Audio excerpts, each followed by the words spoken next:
예, 안녕하세요. 여러분 반갑습니다. 예, 방금 소개받은 한 아세안 센터 엄성필 부장입니다. 예, 지금 이제 이 아세안이 이제 10개 나라죠.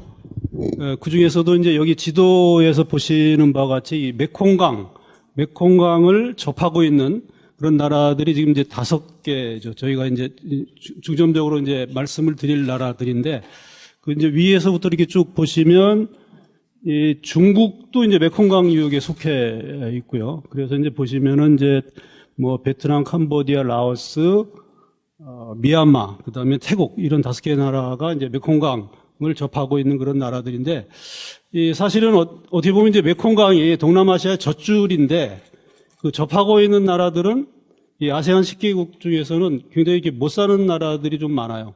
그래서 이제 캄보디아, 라오스, 뭐 미얀마 이 3개 나라가 굉장히 되게 못 살고, 그 다음에 이제 베트남이 요즘은 굉장히 뜨고 있지만, 그래도 이제 못 사는 축에 아직도 속해 있고요.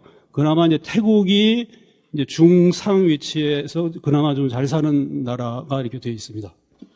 그래서 저희가 이제 아세안을 이제 어차피 이 5개국이 이 아세안에 속하는 나라들이기 때문에 이 아세안 전체에서 이런 나라들이 이제 어느 정도의 위치를 차지하고 있는지 한번 간단하게 보겠습니다.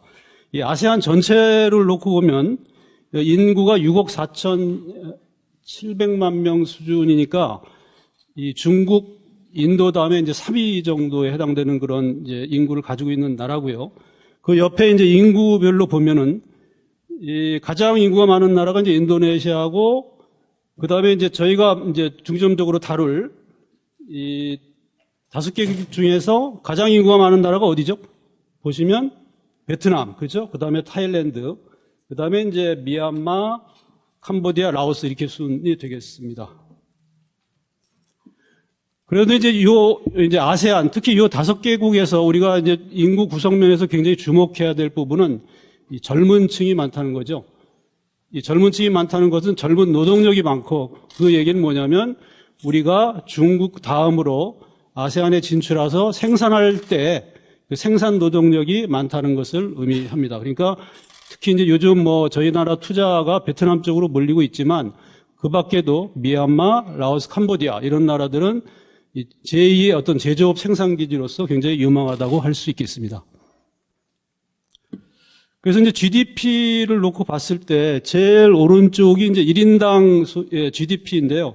저희가 지금 이제 다룰 5개 나라들을 이게 수준을 보시면 제일 그 못 사는 축에 속하죠. 그죠? 캄보디아 1,485달러, 그 다음에 이제 라오스, 미얀마가 제일 못 살고요. 그 다음에 태국, 베트남이, 그러니까 태국이 한 7,000달러 좀 이상으로 제일 그나마 좀 잘 살고, 나머지 나라들은 다 3,000달러 이하로 굉장히 못 사는 나라들입니다. 그래서 이제 이 아세안 전체, 그리고 이들 5개 나라들의 경제 성장을 보면은, 이 아세안은 사실 최근에 이 세계 경제 성장의 한 축으로서 이 전 세계 경제 성장을 주도하는 그런 하나의 경제 이제 구역이고요. 그래서 보시면 대부분 이제 저희가 이제 3그룹으로 이제 나눠놨는데, 인도네시아, 말레이시아, 필리핀 이런 쪽은 대략 한 5% 이상, 그다음에 4% 후반 이 정도 이제 이 성장이 됐고요. 그다음에 저희가 이제 다룰 타일랜드가 4%, 베트남이 그중에 가장 높아서 7% 됐고요. 그다음에 이제 캄보디아, 라오스, 미얀마가 대략 한 6% 후반 이렇게 해서 이 경제 성장을 굉장히 빨리 하는 나라들인데, 사실은 이제 이들 나라들이 작년까지만 해도 굉장히 이제 경제가 좋은 축에 속했다가 금년도에 들어서 이제 세계 경제 사정이 좀 복잡해졌죠. 그래서 이제 미국하고 중국이 서로 이제 무역 전쟁을 하고 있고, 또 최근에는 또 우리나라하고 또 일본이 좀 갈등도 있고 또 이런 이제 문제가 있어가지고 작년보다는 금년도에 이 경제가 굉장히 약간 좀 둔화되는 그런 추세입니다. 이건 이제 세계적인 추세이기 때문에 이제 어쩔 수 없는 현상이지만, 그래도 전 세계적인 어떤 경제 성장률의 평균을 놓고 봤을 때는 이 아세안이 굉장히 높은 성장을 이루고 있는 그런 지역이다 이렇게 말씀드릴 수 있습니다. 그래서 이제 아세안의 이제 무역 규모를 한번 보면은 이 아세안이 대략 이제 수출이 1,400억 달러, 수입이 1,423억, 약 이제 무역 균형을 이제 이루고 있고요. 그래서 대략 이제 아세안의 총 무역고는 이제 대략 보시면 2,820, 그러니까 2조 8,260억 달러 정도 수준입니다. 그러니까 좀 전에 제가 이제 수치를 잘못 말씀드렸는데 수출이 한 1조 4천억, 수입이 한 1조 4,200억 이렇게 정도 됩니다. 그래서 이제 아세안 전체 10개국을 놓고 봤을 때 이 자기네들끼리 교역하는 규모를 보면 대략 한 22.5%다. 그러니까 지금 아세안이 10개국이 소위 아세안 경제 공동체라 그래서 어떤 이제 소위 이 경제 공동체를 지향하고 있는데 실질적으로 자기네들끼리 하는 무역은 22.5%밖에 안 되고 이 밖의 나라, 예를 들면 일본이나 중국이나 우리나라 같은 밖의 나라들하고 교역하는 게 훨씬 더 비중이 크다. 반면에 이제 유럽, EU 같은 경우를 보면은 이 자기네들끼리가 63% 교역이고 또 밖의 나라하고는 그 비중이 작습니다. 그러니까 아세안이 경제 공동체를 지향하고 있지만 아직까지는 그 결속력이나 단결력이나 어떤 교역 면에서 이제 좀 더 결속이 다져져야겠다 이런 이제 말씀을 드릴 수 있겠고요.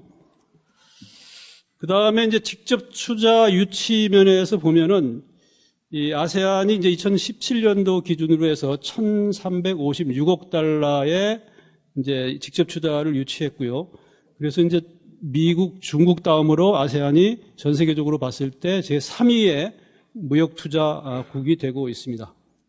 투자 유치국이 되고 있고요. 그래서 이제 어느 나라가 그러면 아세안 쪽에 가장 이제 수출을 많이 하냐고 봤더니 이제 투자를 많이 하냐고 봤더니 유럽이 18%로 이제 1위를 차지하고 있고 그다음에 이제 일본, 중국 순이고요.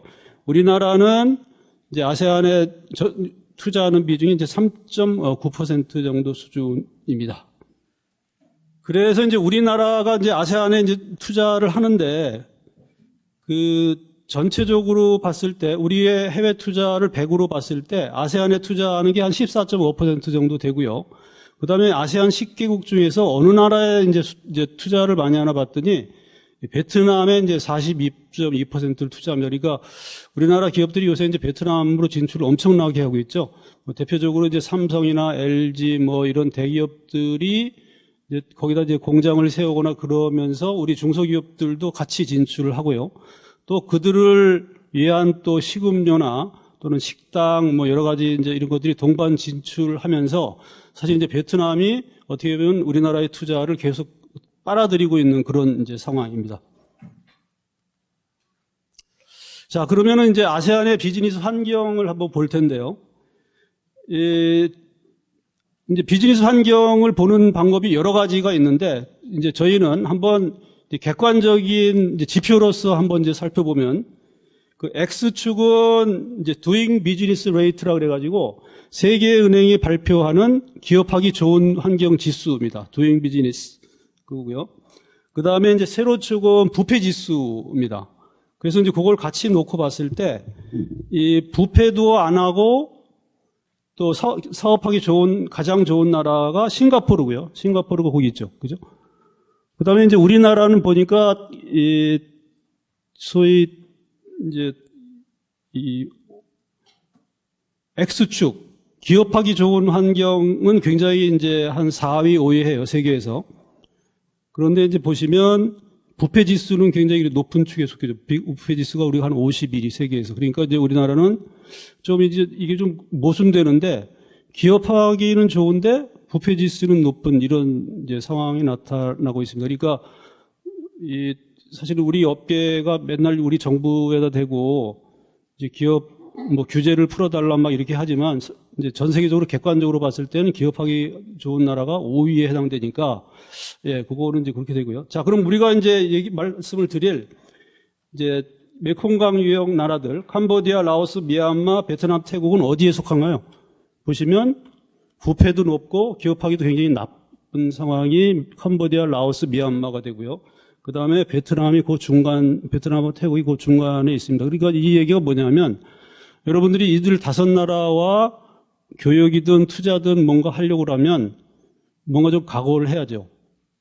부패 지수도 높고 기업하기 환경도 굉장히 낮은 나라들이니까 기존에 우리가 이제 하던 미국, 일본, 뭐 심지어 중국이나 이런 나라들과 할 때에 비해서는 더 어렵다. 굉장히 어려우니까 그런 각오는 미리 좀 하셔야 된다는 그런 이제 말씀을 드리려고 하고요.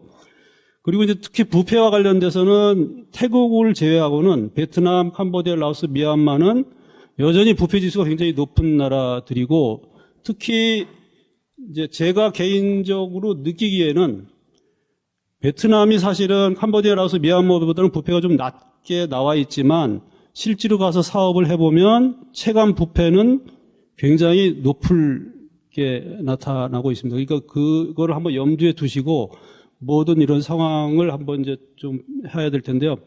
다만 이제 이 베트남 같은 경우는 우리 대기업, 뭐 삼성, LG, 뭐 롯데, 뭐 이런 대기업들이 진출하고 중소기업들이 거기에 납품하기 위해서 동반 진출하고 또 그분들의 수요에 따라 우리 식당들이 진출하고 뭐 이러기 때문에 그 생태계에 연결된 분들은 부패나 이런 부분을 체감을 못 하는데 기본적으로 베트남의 내수 소비 시장이나 베트남과 뭔가 할 때는 전혀 달라집니다.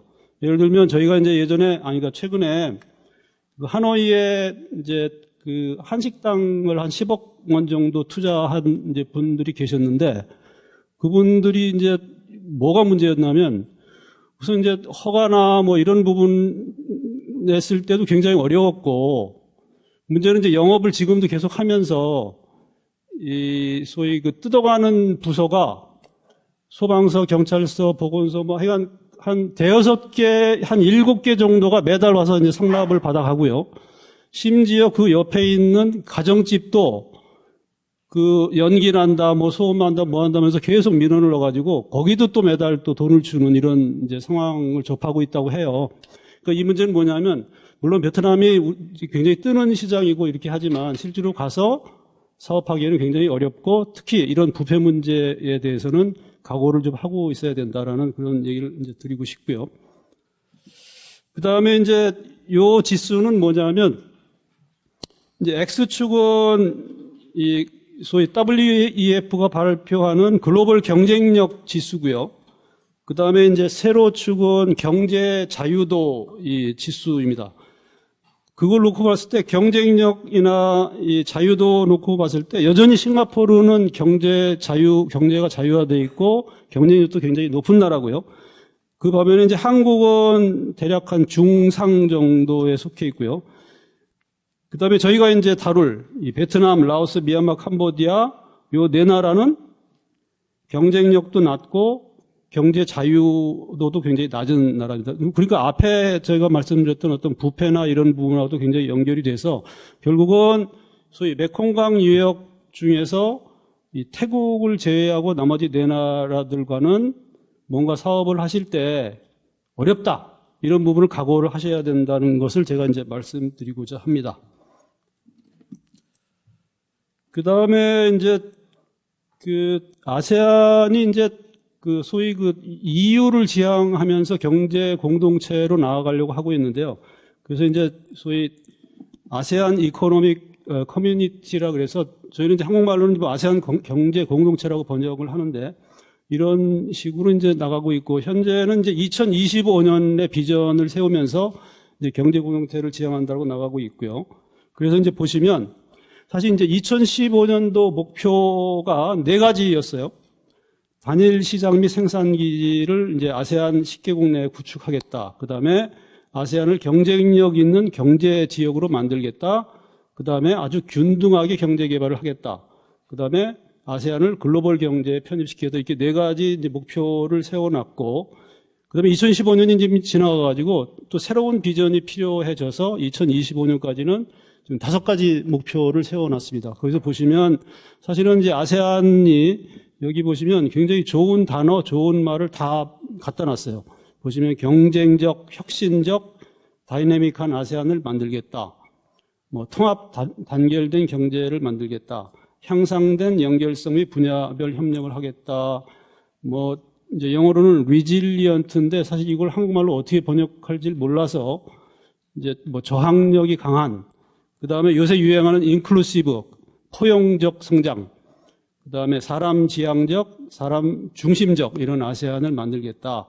그다음에 이제 글로벌 아세안을 글로벌 경제로 여전히 포함시켰던 이렇게 5가지 목표를 이제 하고 있는데, 이 사실은 이제 아세안 또는 뭐 저희가 얘기하는 메콩 5개국 뭐 이런 사람들, 기업들, 정부들하고 얘기하다 보면 이제 어떻게 보면은 말은 뻔질하게 이렇게 해놓고 있고 실질적으로 이제 실행, 뭐 이행 이런 부분은 격차가 굉장히 큽니다. 그러니까 이제 여기도 보시면 뻔질한 목표나 말은 세워놓지만 이것을 달성하기 위한 어떤 이제 실행 계획 이런 부분이 좀 떨어지고 있고, 또 현장이나 현장 공무원들이나 어떤 그쪽 나라 기업들 자체도 우리 기준에서 보면 굉장히 이제 떨어지는 수준이 많다라고 이제 일단 염두에 두시면 되겠고요. 그래서 보시면 이제 저희 입장에서 아세안이 지향하는 것 중에 가장 중요한 부분이 아세안을 단일 시장과 생산 기지로 만들겠다는 그런 얘기고요. 이 얘기는 뭐냐면 아세안 10개국 간에 상품 교역에서 관세를 없애겠다라는 얘기입니다. 그래서 이제 지금 이제 그것을 계속 추진을 하고 있는데, 보시면 이제 2016년 기준으로 상품 교역면에 있어서는 관세율이 0.22%까지 내려갔고요. 예를 들면 지금 뭐 이제 구체적으로 좀 이따 설명을 드리겠습니다. 그러니까 그렇게 되고, 그런데 이제 아세안 10개국 간에 예를 들면 베트남 자동차를 또 인도네시아산 자동차를 베트남으로 수출하는데 영세율을 누리기 위해서는 원산지 규정을 충족을 해야 됩니다. 그 얘기가 뭐냐면 메이드 인 인도네시아 자동차를 베트남으로 수출하는데 영관세율을 누리려면 거기서 부가가치가 40%가 일어나야 된다는 그런 얘기입니다. 그러니까 이 품목별로 조금 차이는 있습니다만 기준이 3가지인데, 하나는 부가가치가 40% 이상, 또 하나는 HS 코드 4단위가 실질적으로 변경이 일어나야 되는 부분, 그 다음에 또 하나 특히 화학제품 같은 경우는 특정 공정을 그 나라에서 이루어져야 원산지로 이제 인정한다, 이런 얘기입니다. 그러니까 예를 들면 여러분들이 뭐 의류 공장을 미얀마에 세워놨는데 그 미얀마의 의류를 베트남에 수출할 때 영세율을 누리려면 기본적으로 미얀마 공장에서 부가가치가 40% 이상 일어나야 된다는 그런 얘기죠. 그래서 이제 아세안이 단일 생산 기지로 이제 지향하고 있는데, 그 대표적인 사례가 지금 일본이 아세안을 어떻게 보면 자기네 뒷마당격으로 생각하면서 전략을 짜고 있어요. 그래서 이제 자동차 업계의 대표적으로 보면 일본 자동차 및 부품업계가 아세안 내에 약 100개 공장이나 시설을 이제 운영을 하고 있고, 고용 인원만도 약 16만 명이나 되고요. 거기서 보시면 태국, 인도네시아, 말레이시아, 필리핀, 베트남, 미얀마, 여기에 이제 공장이나 부품 공장이나 생산 공장을 가지고 있습니다. 그리고 이제 좀 이제 경이적인 것은 2017년도 통계를 보니까 아세안 내에서 생산된 일본 자동차가 총 281만 대가 팔렸는데, 이 수치가 아세안 총 신차 판매 대수의 85%입니다. 그러니까 이 얘기는 뭐냐면 이 아세안 자동차 시장은 그냥 일본 시장이다라고 이제 얘기할 수가 있을 정도로 지금 일본의 어떤 영향력, 산업 자동차 분야에서 그런 영향이 굉장히 크고요. 그 다음에 또 이제 이 95만 대는 또 해외로 수출하는 이런 이제 상황이 있습니다. 그러니까 일본 같은 경우는 저희보다도 훨씬 오래전부터 아세안을 생산 기지로 활용을 하고 있다, 이렇게 보시면 되고요. 그 다음에 이제 이 소위 아세안 10개국 간에 자동차가 관세가 0%가 됐어요. 그러다 보니까 이제 일본이 아세안 내에 세운 이제 자동차 공장들이 있죠. 그게 주로 태국, 인도네시아, 뭐 말레이시아 이 정도가 있는데, 메이드 인 타일랜드, 메이드 인 인도네시아 자동차가 베트남 시장으로 들어오기 시작한 거예요. 그러니까 이제 베트남 정부 입장에서는 자기네가 이제 막 자동차 산업을 육성하려고 하는데, 아니 경쟁국인 인도네시아 그 태국 자동차가 들어오니까 안 되겠다, 이거 보호 조치를 취하겠다 그래가지고 예를 들면 비관세장 무역을 높이거나 검사를 강화하거나 뭐 이런 조치를 취하고 있습니다. 그러니까 어떻게 보면 좀 모순적인 게, 자기네 10개국 간의 상품 교역을 자유화하겠다고 해놓고는 또 뒤로는 또 민간 품목에 대해서는 규제를 하는 이런 이제 모순적인 상황이 나타나고 있다. 이렇게 볼 수 있습니다. 자, 그러면 이제 아세안을 하나의 어떤 소비 시장으로 봤을 때 저희가 크게 세 가지 트렌드를 이제 할 수 있는데요. 하나는 이제 아세안에서 중산 부유층이 굉장히 급속하게 이제 확산이 되고 있다. 그 다음에 도시화가 또 빠르게 진행되고 있고, 또 도시화가 진행되다 보니까 굉장히 편리함, 거에 대한 수요가 증가하고 있다. 이 세 가지를 저희가 이제 소비시장 트렌드로 보고 있을 거고요. 그래서 보시면 아세안 내에서 이제 중산층, 부유층이 이제 굉장히 이제 이게 증가하고 있는데, 이거는 기본적으로 저희가 지금 중점적으로 다룰 메콩강 유역 그 5개국 내에서도 이 현상은 똑같이 일어나고 있습니다. 그래서 이제 이 중산층이나 부유층이 증가하면 소비 시장에서 이제 어떤 상황이 일어나냐면, 이제 예를 들면 예전에는 이제 뭐 기껏 이제 사치한다는 거가 뭐 스낵을 먹거나 청량음료를 먹거나 이건 소박하게 하다가 지금은 조금 더 이제 고급화되는 거죠. 이제 상품들도 좀 고급 소비재. 그 다음에 이제 주로 체험, 뭐 좋은 레스토랑 가서 식사를 한다거나 또 해외여행을 한다거나 이렇게 이제 적당한 사치품에 대한 수요가 늘어나는 이런 이제 상황을 보이고 있고요. 베트남 같은 경우는 이제 이러한 것들을 이제 주도하는 층이라 그러나요? 이런 주도하는 층을 이제 비엣큐라 그래서 이 해외에 있던 베트남 사람들이 이제 베트남으로 다시 들어와 가지고 그들이 이제 소비 시장을 주도하게 된 거죠.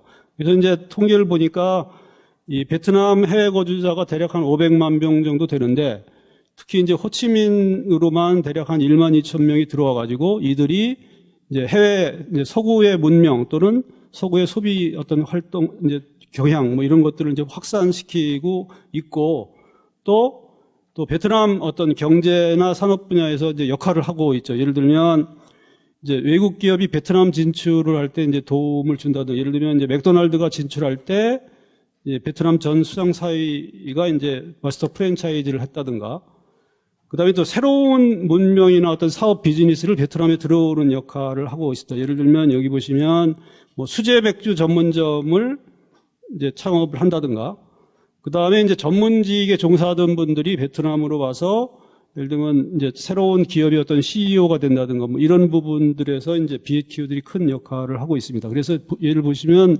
대표적인 얘기가 이제 호치민 같은 경우에 지금 최근에 뭐 저희도 마찬가지든 수제 맥주가 이제 유행을 하기 시작했다고 해요. 그래서 이 수제 맥주 이런 부분들도 앞에 말씀드린 그 비엣큐들이 들여와서 이제 새로운 사업을 열고 있는 거죠. 그러니까 저희가 이제 베트남이 지금 그러니까 예를 들면 한 3,000달러 수준이라고 보면은 이 3,000달러 소득 수준에 맞게 어떤 새로운 이제 비즈니스들을 이제 창업을 할 수 있는 이런 기회가 생긴다는 거죠. 그 다음에 이제 이 도시화가 굉장히 진행되고 있어서, 그런데 이제 이 사이 동남아시아 여행을 가거나 비즈니스를 방문하신 분들은 이제 소위 체험을 하겠지만 도시화가 너무 급속하게 진행되다 보니까 어떤 현상이 일어나죠? 교통체증이 너무 심하죠. 그죠? 예, 교통체증이 너무 심해서 지난번에 제가 방콕에 갔는데 13km를 택시로 타고 가다가 보니까 2시간 반이나 걸렸고 하필이면 그때 이제 비가 많이 와서 홍수가 또 심해졌고 그러다 보니까 이제 택시 운전사가 중간에 가서 미터기를 끄더니 1시간 반 지났는데 우리나라 돈으로 4,000원이 나왔더라고요. 그러니까 이제 미터기를 내리더니 목적지에 가서 네가 생각하는 돈을 줘라 이렇게 얘기를 해서 실제로 이제 2시간 반 만에 도착을 해서 제가 얼마를 줬냐면 그때 원래 미터기로 하면 한 10,000원 정도 나오는데 한 25,000원 정도를 이렇게 줬더니 고맙다고 하더라고요. 예, 그런 이제 그 얘기는 뭐냐면 교통이 너무나 막히니까 사실은 이제 이런 부분들이 이제 도시화의 가장 큰 문제점으로 이제 나타나고 있어서 이 교통체증이 굉장히 심각해지다 보니까 이제 이렇게 되는 거죠. 그러니까 이제 그러면은 이제 마트를 가도 너무 멀리 안 가고 근처에 있는 편의점에서 이제 사고요. 그렇게 되죠. 그죠? 그러니까 이제 대용량보다는 소용량, 손쉽게 구할 수 있는 이런 것들이 이제, 그러니까 그 얘기는 이제 편의점들이 굉장히 늘어나고 또 이제 배달이 이제 또 증가하는 거죠. 저희도 이제 뭐 배달이 지금은 다 유행하고 있지만 동남아도 이미 배달 앱들이 많이 생겨나고 배달 서비스가 거의 필수화되는 그런 경향을 보이는 상황입니다. 그래서 이제 이미 이제 여기 이렇게 보시면 우리나라는 뭐죠 배달 앱 같으면 배달의 민족, 요기요 뭐 이런 것들이 이제 주도를 하고 있지만 이미 이제 이 소위 동남아에서도 그런 배달 앱뿐만 아니라 각종 어떤 뭐 마켓 컬리 같은 이런 부분들도 이미 다 진출해 있는 그런 상황입니다.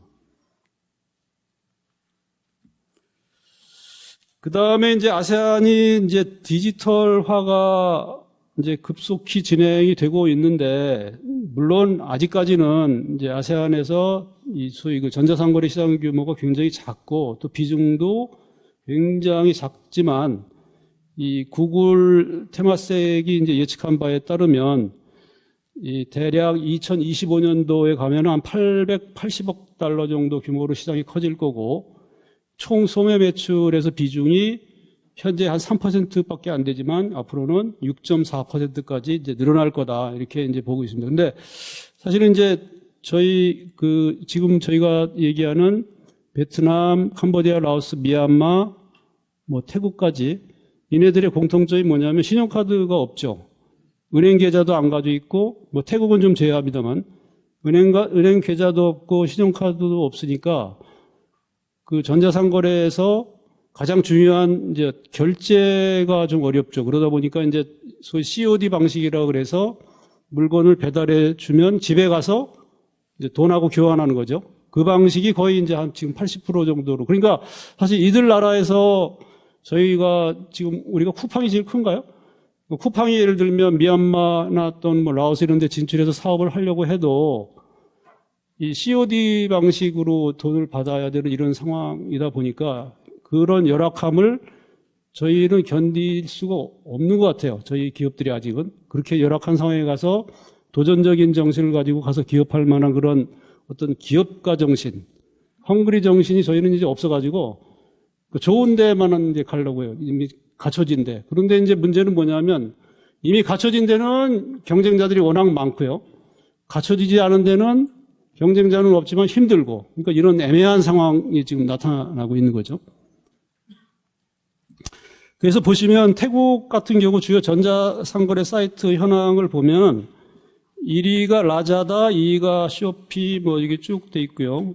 사실은 이제 전자상거래 분야에서는 우리 전자상거래 플랫폼이 동남아가 가서 진출을 시도하고는 있지만 성공을 하지 못하고 있어요. 그 이유 중에 하나가 이제 저희 나라만 해도 굉장히 이제 잘 갖춰진 데서 사업을 하는 거고 여기는 인프라가 굉장히 열악한 데서 사업을 해야 되는 그런 거가 안 맞아서 아마 그럴 수도 있고요.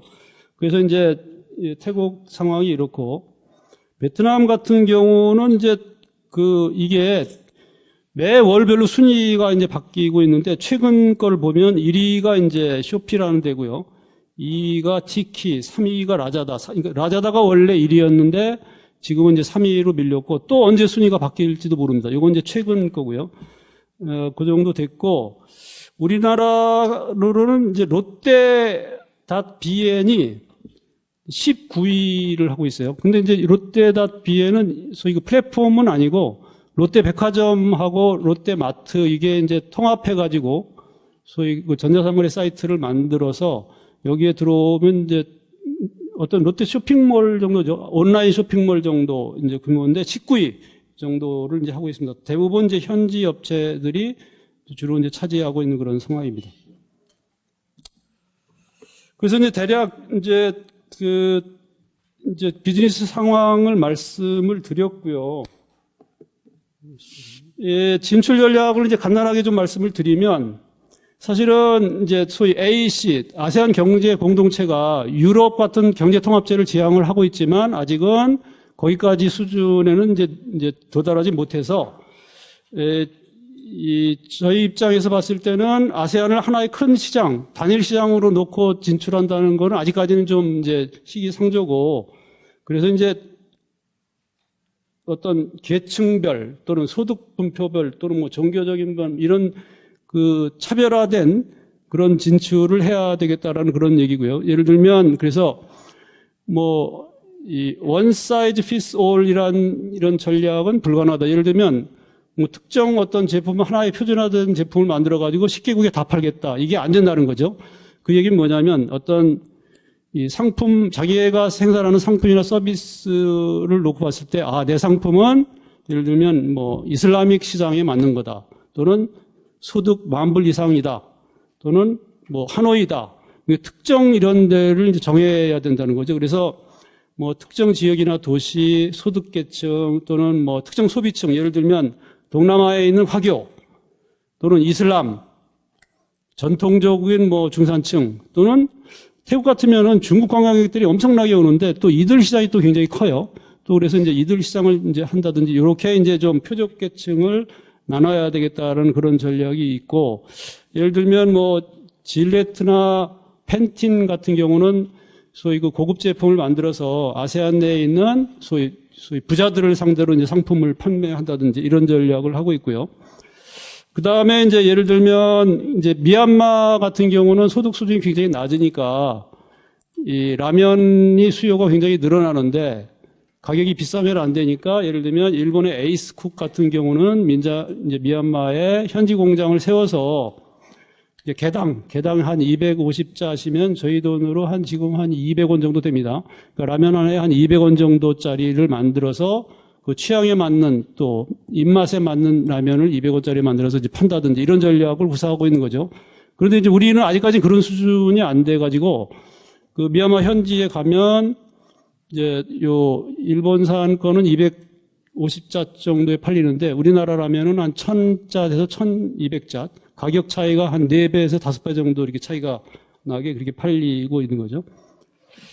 그 다음에 이제 저희가 전통적인 저희의 수출 방식은 특히 중소기업 입장에서는 그냥 내 상품을 미국 시장에 수출하면 그 다음부터는 미국 수입상이 알아서 마케팅해서 파는 그런 방식이었는데 사실은 이 동남아 같은 경우는 그 방식으로는 이제는 거의 안 되고요.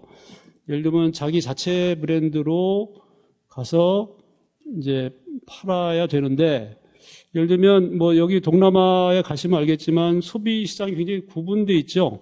고급 쇼핑몰들에 팔리는 시장 아니면 뭐 전통적인 데 팔리는 시장 뭐 편의점에서 팔리는 게 다 팔리고 있는데 사실 걔네들 입장에서 봤을 때 수많은 상품 중에서 선택을 어디를 하느냐가 중요하겠죠. 그런데 저희 대기업들은 브랜드를 가지고 있지만 중소기업들은 브랜드가 없으니까 사실 걔네들 유통업체 입장에서는 뭐 우리 중소기업 제품을 갖다 놔도 이게 사실 모르니까 선택이 안 되는 그런 상황이거든요. 그래서 이제 그런 부분들도 있고 또 이제 그 많은 저개발국 뭐 미얀마나 뭐 캄보디아나 라오스 이런 데에서는 그러니까 수요 자체가 없는 시장이 있는 거예요. 예를 들면 예전만 해도 미얀마 같은 경우는 이제 비료를 쓰기 시작한 게 얼마 안 돼요. 비료 자체가 없어서 그냥 이제 농사를 짓다가 지금은 이제 비료가 들어오기 시작했는데 그러면 이제 일본 미쓰이 같은 경우는 비료 공장을 거기다 짓고 농부들 대상으로 비료 사용법을 가르쳐 주면서 비료 자체의 수요를 늘리는 거죠. 그러니까 이제 우리 이제 예를 들면 수요를 아예 개발하면서 이제 상품을 파는 이런 전략을 이제 쓰고 있고요. 그 다음에 이제 뭐 유니레버나 콜게이트 같은 이런 데도 초등학생 상대로 소금으로 닦지 말고 이제 공짜로 치약을 나눠주면서 치약을 닦게 해서 자연적으로 치약 수요가 늘게 하는 뭐 이런 이제 방식을 쓰고 있습니다. 그리고 이제 저희가 이제 소위 그 패션 잡화 이런 부분에서는 이제 얼마 전까지만 해도 기존에 한국에서 남는 재고를 갖다 판다는 뭐 이런 분들이 많았는데 사실은 이제는 동남아에서도 이제 그런 게 통하지가 않고 동남아에서도 사실은 유행하는 이제 패션 유행들이 있고 이러니까 기본적으로 거기 시장에 맞는 유행 상품을 갖다 팔아야 되겠다.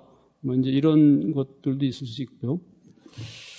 그다음에 이제 제가 제목을 상품의 용도를 파괴 혁신하라 이렇게 했는데, 저희가 이제 김 주요 생산국이잖아요. 그죠? 근데 이제 저희는 김을 밥 반찬으로 먹죠. 근데 이제 태국에 이제 소위 이거를 개발한 사람이 이제 여기입니다. 저쪽에. 이제 별명 이름이 탑인데, 얘가 이제 그 김 스낵을 개발했어요. 그래서 이제 타오깨노이라는 그 브랜드로 이제 김 스낵 시장을 개발했고, 그래서 이제 여기가 이 김 스낵 시장이 인기를 끄니까 태국의 대기업에서 이제 또 이런 한국 브랜드 이름을 착용해 맛있다라고 이제 붙여가지고 이제 김 스낵을 개발을 했는데, 사실 이게 이제 대히트를 쳐가지고 이 동남아뿐만 아니라 특히 중국 사람들이 이걸 좋아해가지고 얼마 전에 저희가 대련의 고급 백화점을 가니까 이게 다 팔리고 있더라고요. 이 정도로 지금 김 스낵이 동남아뿐만 아니라 중국인들한테도 굉장히 이제 잘 팔리고 있는데, 이 원료를 한국에서 수입해 가요. 그러니까 이제 제가 이걸 보고 느낀 게, 아니 우리가 선진국이잖아요. 그럼 선진국이 원료를 수입해다가 가공해서 브랜드를 만들어서 팔아야 되는데 이게 거꾸로 되어 있는 상황인 거죠. 그래서 이제 저희도 그러면 지금이라도 지금 이 김 스낵 시장에 뛰어들었을 때 과연 이거하고 경쟁이 될까? 그래서 이제 저희가 김 하시는 분들하고도 얘기를 해보고 하는데, 문제는 이제 우리 김 하시는 분들이 또 영세하니까 이런 생각을 또 안 하고 있고, 또 예를 들면 대기업에서는 또 이걸 막상 하려니 또 시장 규모가 너무 작은 것 같고 고민하고 있더라고요. 그래서 이제 이런 부분들은 저희가 기존의 어떤 전통적인 관습에 따라 먹는 제품도 뭔가 생각을 조금만 달리하면 또 다른 상품이 될 수 있다라는 그런 이제 생각을 하게 됐고요. 그 다음에 이제 찾아오게 하라라고 제가 했는데, 혹시 본촌이라는 그 이제 프랜차이즈 브랜드인데, 한국에서 이제 교촌이나 뭐 BBQ 이런 것들이 있고, 본촌은 되게 약하죠. 근데 이제 본촌은 미국에 가서 성공을 했고요. 맨하탄에서 유학하던 태국 유학생이 맨하탄을 가서 본촌을 먹어보니까 너무 맛있는 거예요. 그래서 본촌 이제 그 본사에다 대고 나 이거 사업하고 싶으니까 사업권을 달라 그래가지고 본촌에서 이제 걔네들 뒷배경을 조사해 보니까 굉장히 이제 돈도 많고 기업가 집안인 것 같아요. 그래서 이제 태국 사업권을 줬어요. 그래서 이제 태국에 돌아와가지고 얘네들이 조금 더 응용을 했어요. 이쪽에 메뉴를 보시면 이제 본천 메뉴인데 거기에 뭐 떡볶이도 같이 팔고 이제 이런 것들도 있는데, 그래서 이제 지금 사실은 어떻게 보면 우리나라 치킨 프랜차이즈로서는 가장 지금 성장하는 게 지금 태국의 본촌이고요. 얼마 전에 그 개장한 태국의 가장 큰 쇼핑몰이 아이콘시암이라고 있어요. 방콕에. 혹시 가본 분 계세요? 방콕 아이콘시암. 가보시면 제일 꼭대기층이 이제 식당, 고급 식당가인데 거기에 본촌이 입점해 있어요. 그 정도로 본촌이 지금 성공하고 있는 거죠. 그러니까 이제 여기 모르겠습니다. 프랜차이즈 하시는 분들이 계실지 모르겠지만, 이게 우리가 막 억지로 가서 이렇게 하는 것이 굉장히 좀 어려운 부분이 있어서, 어떻게 보면은 국내 또는 미국 뭐 이런 데서 사업을 잘하면 저절로 그 사업권을 따내러 온다는 거죠. 그래서 이제 그런 방식도 저희가 한번 생각을 해봐야 되겠다라는 그런 얘기고요. 그 다음에 이제 필리핀도 마찬가지입니다. 태국에서도 그랬고 필리핀도 똑같이 해서 필리핀에서도 지금 엄청나게 본천이 지금 뻗어나가는 그런 상황입니다. 그 다음에 이제 그 한류 부분인데, 사실은 동남아에서 한류가 굉장히 유행하죠. 그런데 실질적으로 문제는 한류가 경제적으로 연관성이 그렇게 많지 않다는 게 좀 안타까운 거죠. 그래서 이 한류라는 거는 이제 예를 들면 제품이나 서비스가 소위 가성비가 담보되는 조건 하에서 하나의 플러스 요인이지 그 자체가 뭔가 경제적 효과를 내지는 지금 않는 그런 것 같고요. 거기 제가 이렇게 저 위에 불닭볶음면 뭐 이런 거 해놨었는데, 사실은 불닭볶음면이 굉장히 이제 그 태국에서 또는 라오스 이런 데서 유행하다 보니까 우리나라 거를 베끼는 제품이 많이 나와요. 그래서 이제 가격을 보시면 저 가운데가 48바트고요. 한국계. 그 옆에 일본 니신 라면에서 만든 불닭볶음면이 이제 10바트죠? 예, 그 정도고, 그 다음에 태국에서 만든 거는 한 12바트. 그러니까 우리 거는 굉장히 가격이 높고, 이제 경쟁사 제품들이 굉장히 가격이 낮아서 사실은 요거 가격 경쟁력으로만 보면 우리가 굉장히 뒤지는 그런 상황이고요. 저 밑에 제가 이렇게 화살표 해놓은 거는 이제 그 한식당인데 제일 위에 게 그 하노이 롯데 그 빌딩에 들어가 있는 본가라는 데고요. 장사가 굉장히 잘 되죠. 그 밑에는 그 쿠알라룸푸르의 쇼핑몰에 갔더니 한국 그 식당이 있어서 들어갔더니 없더라고요, 사람이. 그래서 그 둘 차이가 뭘까라고 굉장히 생각을 해보니까, 물론 이제 본가는 백종원이 하는 뭐 이런 브랜드 이런 것도 있고 그런 거가 있지만, 본가에 가니까 기본적으로 한국 주인이 해요. 한국 사람들도 있고, 여기 밑에는 한국 주인이 없고 그냥 현지 직원만 하더라고요. 그러니까 서비스도 나쁘고 음식도 나쁘고, 그러니까 그냥 한국 음식을만 판다 뿐이지 이게 그냥 한국이라는 뭐 어떤 서비스나 뭐 어떤 한국 사람이나 이런 게 없으니까 장사가 안 되는 게 아니냐. 그래서 이제 기본적으로 가서 한식당을 하려면 기본적인 가장 기본은 일단 주인이 앞에 나서서 손님을 맞이해야 되지 않겠나는 이런 생각을 해봤고요. 그 다음에 이제 그 혹시 프랜차이즈나 뭐 어떤 사업할 때도 이 동남아 같은 경우는 특히 이제 메콩 5개국 이런 부분은 현지 파트너를 정말 잘 잡아야 됩니다. 제가 이제 두 가지 사례를 여기다 해놨는데 미얀마의 그 소위 그 패스트푸드를 제일 먼저 진출한 게 롯데리아예요. 그 다음에 KFC는 이제 2015년, 그러니까 롯데리아가 2013년, KFC가 2015년에 진출했는데 지금은 격차가 많이 벌어졌어요. KFC는 날로 성장하고 롯데리아는 성장이 둔화되고, 그 결정적인 이유가 보니까 롯데리아는 그 현지 파트너를 중소기업을 잡았고 KFC는 현지 재벌을 잡았어요. 그러다 보니까 어떻게 됐죠? 그 현지 재벌은 자기네가 그 유통구조도 알고 자기네 그 좋은 쇼핑몰, 공항 이런 데 이제 속속속속 매장을 내는데 롯데리아는 그게 안 되는 거죠. 사실 그래서 저는 이제 롯데리아 같은 큰 글로벌 기업이 미얀마에 진출했을 때 조금 더 신중하게 카운터파트를 그쪽에 어떤 뭐 굉장히 유력한 거를 잡았어야 되지 않나 이런 이제 생각을 해보고요. 사실 이제 스타벅스가 신세계랑 잡아서 한국에서 시장을 잡고 있는 거하고 한 가지를 보면 되겠습니다. 그러니까 저희가 뭐 중소 프랜차이즈들도 마찬가지인 게 일단 진출하는 게 중요한 게 아니고, 사실은 그래서 미얀마에 보면 우리나라 중소 프랜차이즈들이 많이 진출했다가 거의 망했어요. 그 얘기는 뭐냐면 현지 파트너가 약하면 잘 안 된다는 거죠. 그래서 조금 진출이 늦더라도 파트너를 잘 잡아야 되겠다. 그런 얘기고요. 그 다음에 이제 불모지 시장 선점 전략을 시도해라 뭐 이런 얘기는 사실은 이제 미얀마, 라오스, 캄보디아, 뭐 베트남까지요. 전자상거래 사업 환경이 굉장히 열악하죠. 우선 인터넷도 안 되지, 주로 모바일 위주지, 그 다음에 신용카드도 없지, 은행 계좌도 없지. 그러다 보니까 아까 말씀드렸듯이 이제 COD 방식으로 이제 결제를 해야 되지, 그 다음에 물류도 안 돼 있지.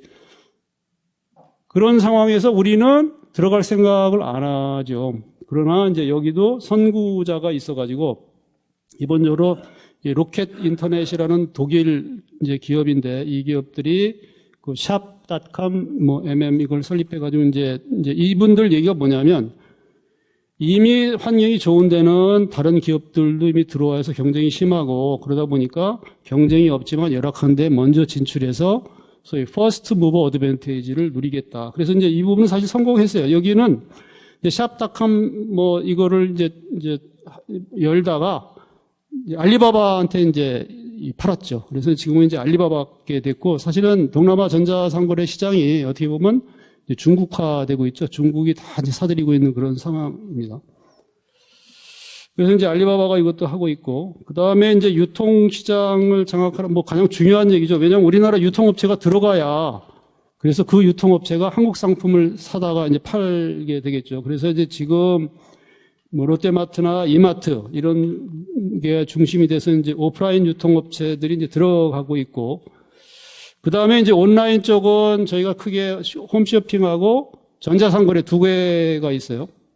그래서 이제 홈쇼핑 같은 경우는 태국, 인도네시아, 베트남, 말레이시아, 뭐 필리핀 이런 데 진출을 이제 하고 있고, 그 다음에 이제 전자상거래 같은 경우는 대표적인 게 이제 11번가가 이제 인도네시아, 태국, 말레이시아에 진출을 했는데, 뭐 어떻게 보면은 아까 이제 말씀드린 것도 있고, 저희가 이제 전자상거래 같은 경우는 저희 환경이 너무 좋다 보니까 저희의 어떤 인프라나 서비스 그런 거에 익숙해지다 보니까 열악한 데 가서 이 장사하는 어떤 기법이나 이런 부분들이 좀 이제 모자라거나 또는 뭐 헝그리 정신이 부족하거나 뭐 여러 가지 측면에서 잘 안 돼서 지금 11호모가 사실 이제 다 철수 그런 상황이고요. 그래서 이제 소위 우리나라의 전자상거래 플랫폼 이것들이 동남아가 굉장히 시장이 크기 때문에 유망하긴 한데 문제는 우리가 과연 이제 어려운 시장에 가서 할 수 있는 노하우나 이런 것들이 있느냐, 이것이 이제 관건이 되겠죠. 그래서 제가 이제 맺은 말을 하면은 소위 제가 이제 CLMBT라고 해놨는데 저게 캄보디아, 라오스, 미얀마, 베트남, 그 다음에 태국입니다. 이 시장을 저는 이제 판단하기를 이게 이제 노천 금광은 아니고 정말 땅 속에 깊숙하게 들어가 있는 금광이라고 할 수 있어요. 그래서 이들 나라에 진출할 때의 어떤 이제 필요한 덕목이라는 걸 보면 정말 참아야 됩니다. 은근과 끈기. 그 다음에 부패한 나라지만 덩달아 부패하지 말고 준법. 그 다음에 신뢰감을 이제 줘야 되겠다. 이제 그런 얘기고요. 그래서 이제 소위 이들 나라에 진출해서 하는 이제 우리 어떤 마음을 보면은 첫 해 진출하면 우리 한국 분들이 되게 우쭐하는 마음을 가져요. 이 후진국에 와서 뭐죠? 이제 운전사도 두고 또 뭐 파출부도 두고 뭐 이러다 보니까 이제 굉장히 우쭐하다가 한 1년 동안은 그 다음에 2년 차에 접어들면 이제 화를 내요. 왜냐하면 이제 되는 게 없거든요. 열악하고 막 이러니까 되는 게 없어서 막 화를 내다가 한 3년 차쯤 되면 이제 절망에 빠져가지고 거의 한 8, 90%는 철수하는 상황이 많고요. 그 과정을 이제 무사히 극복하면 한 10% 또는 뭐 15% 정도는 이제 정착해가지고 이제 사업을 하고 있어서, 그런데 사실은 이제 제가 이 태국이나 이런 데에 이제 현지 사업하시는 분들도 만나고 그러니까 이 미국이나 어떤 중국이나 다른 데 교민들과는 달리 크게 돈 번 분들이 없어요. 그 얘기는 뭐냐면 이 사회 구조 자체가 이 소위 지배계층하고 이제 피지배계층으로 나눠져 있는 동남아가 저희 수준에서는 지배계층으로 산 데를 못하게 되니까 큰 돈을 벌 수 없고 그냥 조금만 돈을 벌 수 있는 그런 상황이 놓여 있는 거죠. 그래서 이제 그런 부분, 어려운 부분들이 있어서 사실은 이제 메콩 그 5개국에 저희가 진출하려는 여러분들을 봤을 때 가장 이제 필요한 거는 기본적으로 그 시장 자체가 물론 조그만 부분들도 있고 특히 이제 베트남이나 태국을 제외하면요 이런 부분도 있고 이 뭔가 이 차별성 이 필요하지 않겠나.